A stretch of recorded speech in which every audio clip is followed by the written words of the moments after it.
My name's James, and for 12 years I thought I had the kind of marriage people envy. My wife, Emily, was my everything.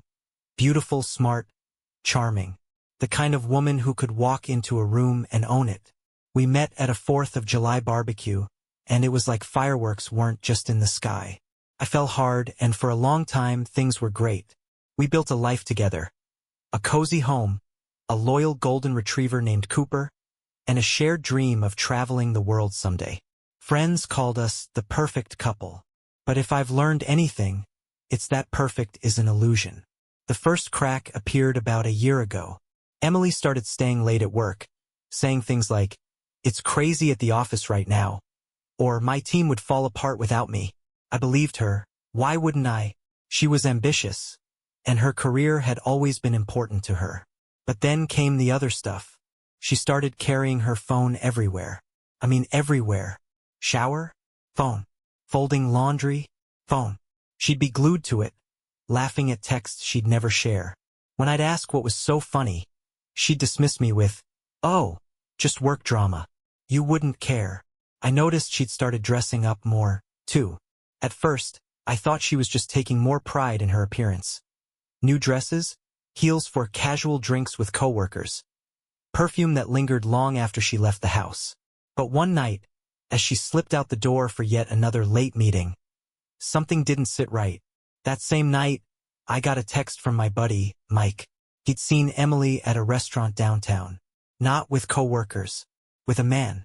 "She looked pretty cozy with him," Mike wrote. "Thought you should know." I stared at the screen, my heart pounding.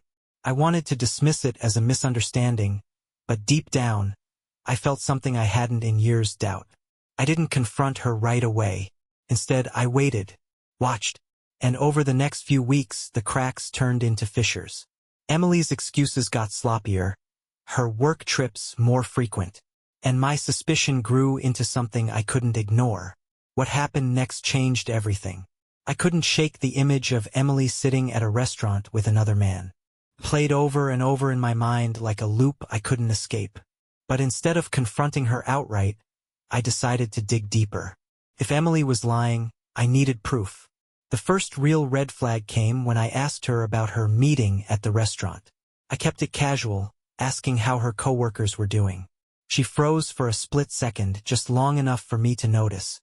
Then she plastered on that practiced smile of hers and said, "Oh, same old stuff, just trying to get through the week."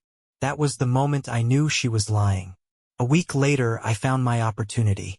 Emily left her laptop open on the dining room table while she went to take a shower. Normally, I wouldn't invade her privacy, but my gut told me I'd find something, and I did. She had an email account I didn't recognize open, one with a username that didn't even include her name. It was almost as if she didn't want it traced back to her. My hands shook as I clicked through the messages, and that's when I saw it. Emails to and from someone named Brian. The emails weren't just flirty. They were explicit. Descriptions of things they'd done together, plans for future meetups, even inside jokes they'd shared. There were attachments, 2 photos of her dressed up in outfits I'd never seen her wear at home. My heart was pounding, my stomach churning, but I couldn't stop. The final blow came when I found an itinerary for a weekend trip. Emily had claimed she was going to a work conference that weekend. Turns out, she'd booked a cozy cabin retreat with Brian. When Emily came out of the shower, I was sitting in the living room, her laptop closed on the coffee table. She looked at me and froze. "James?" she asked, her voice tentative. "What's wrong?" I held up a printed copy of the email chain. "Who's Brian?" Her face went pale, and for once, she didn't have a quick excuse. "James, I can explain," she started. But I wasn't in the mood for explanations. "Save it," I said, my voice shaking with anger. "How long has this been going on?" Emily opened her mouth, but no words came out. She just stood there, dripping water onto the carpet, her carefully constructed lies crumbling before my eyes. "Answer me," I demanded. "How long?" Finally, she muttered, "A few months." I stared at her, my mind racing. The woman I'd loved for over a decade. The woman I thought I knew better than anyone. had been lying to me for months. And the worst part? She didn't even look sorry. A few months, I repeated, my voice trembling. And what? You thought I'd never find out? That you could just keep sneaking around with Brian like I'm some idiot? Emily crossed her arms, her face shifting from guilt to defiance. It's not like that, James, she snapped. You don't get it. Things have been off between us for a long time. Off, I said, laughing bitterly. We have an off day. So you decide to screw someone else? That's your solution. She rolled her eyes, and that's when it hit me. She wasn't sorry. Not really. You're being dramatic, she said, her voice dripping with condescension. Brian actually listens to me. He makes me feel alive, James. You don't understand what that's like. Alive, I shot back. I thought we had a life, Emily. I thought we were a team. But I guess I was just a placeholder while you chased whatever midlife fantasy you're living out. Emily didn't answer. She just stood there, glaring at me like I was the one who'd betrayed her. And then she said it, the one thing that sent me over the edge. Maybe if you weren't so boring, I wouldn't have needed to look elsewhere. I froze, her words hanging in the air like a bomb waiting to explode. Boring, I said quietly, the anger boiling just beneath the surface. You think I'm boring? You think taking care of you, building a life with you, sacrificing my own dreams for this marriage is boring? Before she could respond, I turned and walked out the door. I drove for hours, aimlessly at first, until I found myself parked outside a bar I hadn't been to in years. It was one of those places where nobody asks questions. A dive where anonymity was the norm. I needed to think, to process, but mostly I needed to forget. That's when she walked in. Her name was Lily, and she was the kind of woman who turned heads the moment she entered a room. Dark hair, sharp eyes, and an energy that seemed to radiate confidence. She caught me staring and walked right up to me. Bad day? She asked, sliding onto the bar stool next to mine. You could say that, I muttered, taking another sip of my drink. Want to talk about it? She asked, her tone light but curious. Normally I wouldn't, but something about her made me want to spill everything. The betrayal, the lies, the absolute nerve of Emily to blame me for her affair. By the time I was done, Lily was shaking her head, a sly smile on her lips. Sounds like your wife's a piece of work, she said. You deserve better than that. I laughed, the first genuine laugh I'd had in days. Yeah, well, life's not exactly handing out upgrades. Maybe it is, she said, leaning in slightly. For the first time in months, I felt something I hadn't felt in years, wanted. What happened next was something I never thought I'd do. Maybe it was the anger talking, or maybe it was the way Lily looked at me with a mix of understanding and mischief. Whatever it was, I didn't stop it. One drink turned into 2, then 3. We talked about everything. My disaster of a marriage, her own stories of toxic relationships, and how sometimes life throws you curveballs you don't see coming. By the time the bar started to clear out, she put her hand on mine and said, You deserve to feel alive, James. Alive. That word hit me like a bolt of lightning. The same word Emily had used to justify her affair. But this time it didn't feel like an excuse. Felt like permission. We left the bar together. The next morning, I woke up in Lily's apartment. The sunlight streaming through the blinds felt like a spotlight on my guilt. But at the same time, I couldn't bring myself to regret it. For the first time in months, I felt free. As I got dressed, Lily stirred and smiled at me from the bed. You're welcome any time, she said with a wink. I smiled back, but my mind was already spinning. What had I done? Did this make me just as bad as Emily? Or was it payback, a way to level the playing field? When I got home, Emily was in the kitchen, sipping coffee like nothing had happened. She barely looked up as I walked in. Where were you? She asked, her tone more annoyed than concerned. Out, I said simply, not offering any more information. She raised an eyebrow but didn't press further. That's when I realized something. She didn't care. She didn't care where I'd been, who I'd been with, or what I'd done. And for the first time, I didn't care what she thought either. Over the next few weeks, I started to rebuild myself quietly, methodically. I reconnected with old friends, threw myself into work, and even started going to the gym again. Lily and I stayed in touch, meeting up occasionally when I needed an escape from the mess that was my marriage. Emily, on the other hand, seemed oblivious. She was still texting Brian, still making excuses for her late nights. I didn't confront her again, not yet. Instead, I waited, watched, planned. I knew one thing for sure. This wasn't over. It wasn't enough to just move on quietly. Emily needed to face the consequences of what she'd done, and I wanted to make sure she felt the weight of her betrayal. But instead of blowing up or fighting her every day, I decided to play it smart. Started small. I pretended everything was fine. I asked her about her day, acted interested in her plans, and even encouraged her to treat herself more often. She fell for it hook, line, and sinker. She thought she'd won. Meanwhile, I was preparing for the moment everything would come crashing down for her. The first step was gathering evidence. Emily had gotten careless, probably because she thought I'd stopped caring. Her phone was always buzzing, and her passwords were easy enough to figure out once I paid attention. I started tracking her conversations with Brian, screenshotting their texts and taking notes about their plans. One day, I noticed something new. A message from Brian that read, "Did you tell him about the money yet?" My stomach twisted. What money? I dug deeper and found bank transactions Emily thought I wouldn't notice. She'd been siphoning money from our joint savings into a separate account. Thousands of dollars over the past few months. A little here, a little there, all under the radar. And it wasn't just going to her, it was going to Brian. The worst part? She wasn't even subtle about it. One of the transactions was labeled loan for Brian. A loan? She was funding his life with our hard-earned savings? That's when I decided enough was enough. I reached out to a lawyer, a friend of a friend who specialized in divorce cases.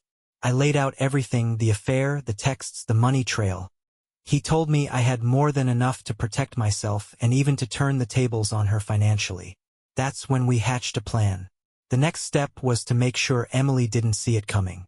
I kept up the charade of being the clueless, boring husband she thought I was. Meanwhile, I quietly separated our finances, redirecting my paycheck to a new account she couldn't access. I also started pulling my name off joint bills, leaving her fully responsible for the debt she'd racked up. Then, I did something that still makes me smile when I think about it. I reached out to Brian. It wasn't hard to find him.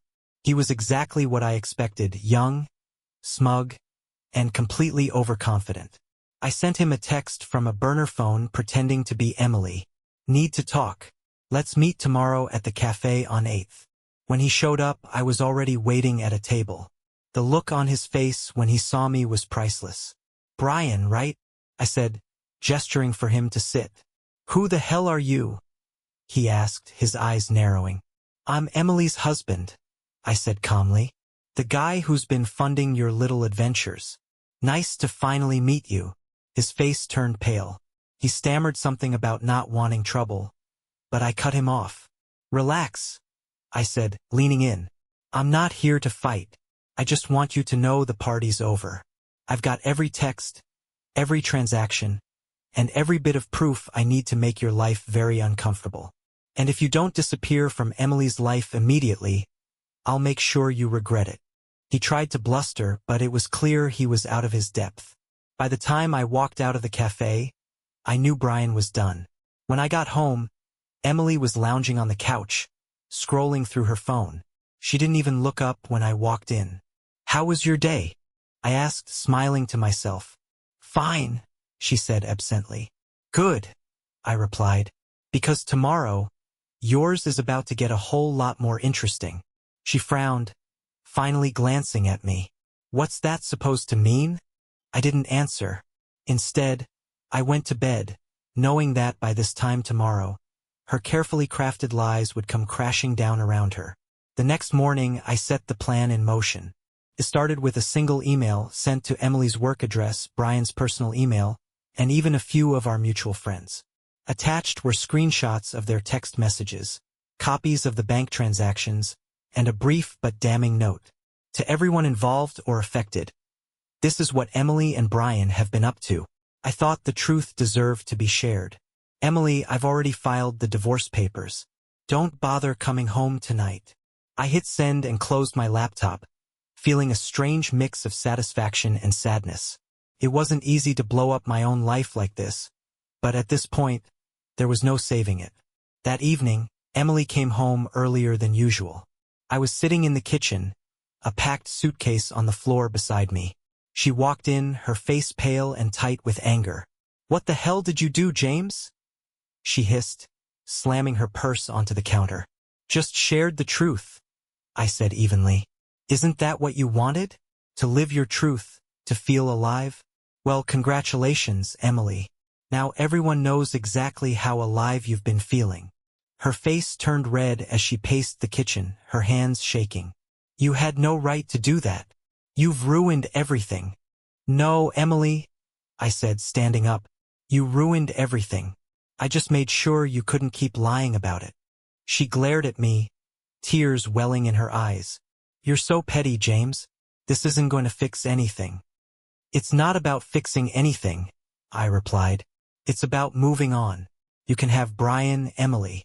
You can have your freedom. But you're not taking me down with you." Her voice cracked as she spat.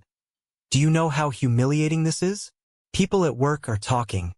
My friends are calling me non-stop." "Oh, you're humiliated?" I snapped, cutting her off.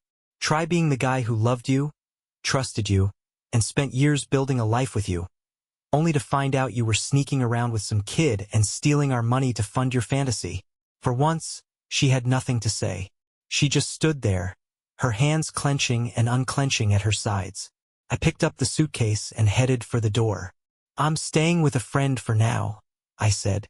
"You can have the house, at least until the lawyers figure it out. But don't expect me to make this easy for you, Emily. You made your bed. Now you get to lie in it." I walked out without looking back, feeling a strange sense of relief. The fallout was brutal but necessary. Our mutual friends were split. Some supported me, others accused me of being vindictive. Brian, predictably, ghosted Emily the moment things got messy. Last I heard, she tried to reach out to him, but he blocked her on everything. As for me, I stayed with Lily for a while, though it wasn't anything serious. She helped me heal in a way I didn't know I needed, and we parted on good terms. The divorce was finalized months later. Emily tried to negotiate, but with all the evidence I had, she didn't have much of a leg to stand on. I got my share of the assets and walked away with my dignity intact. In the months following the divorce, I learned to breathe again. It wasn't easy. Unpacking 12 years of marriage and realizing how much of it had been a lie was brutal. But for the first time in a long time, I felt like I was living for myself. Emily, on the other hand, wasn't doing so well. Word spread fast about the affair, thanks to my email. Friends who once adored her started keeping their distance, and Brian completely disappeared from her life. She tried reaching out to me a few times. Text messages that ranged from angry to apologetic, depending on her mood. I ignored them all. One day, I got a message from a mutual friend. "Claire, you might want to know," she wrote. "Emily's been telling people you overreacted. She's blaming you for everything." I laughed when I read it. Classic Emily, always the victim, never the villain. But it didn't bother me anymore. She could spin her version of events all she wanted. The people who mattered knew the truth. Meanwhile, I threw myself into rebuilding my life. I focused on work, picked up hobbies I'd neglected for years, and even started traveling. A dream I'd always had but put on hold for our future. The freedom was intoxicating. One day, I got a call from Lily. "Hey, traveler," she said, her voice warm. "How's the single life treating you?" "Not bad," I replied, smiling. "I'm figuring it out."